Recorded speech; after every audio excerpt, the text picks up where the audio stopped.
என்னது வேணும்? பாப்பி எங்க இருக்கு? பாப்பி எங்க இருக்கு? பாப்பி எங்க இருக்குல? சோறு திங்கக்கூடாது, சும்மா காப்பி மட்டும் குடிச்சிட்டு இருந்தா போதான், சரியா? பாப்பியும் இல்லை நாய்ப்பியும் இல்லை, போ போலாங்க.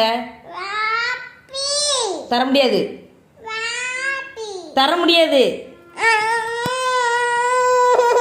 என்ன வேணாம்? இங்கே பாரு, என்ன வேணாம்? என்ன வேணாம்? காப்பியா வேணும்? எதுக்கு? இப்போ தானே தந்தேன் காப்பி, இப்போ தானே தந்தேன், இப்போ தானே தந்தேன்னு. இப்போ உடனே வாய்க்குள்ள கை வச்சுக்கணும், சூப்பி பண்ணிட்டாராம். தூரப்பா.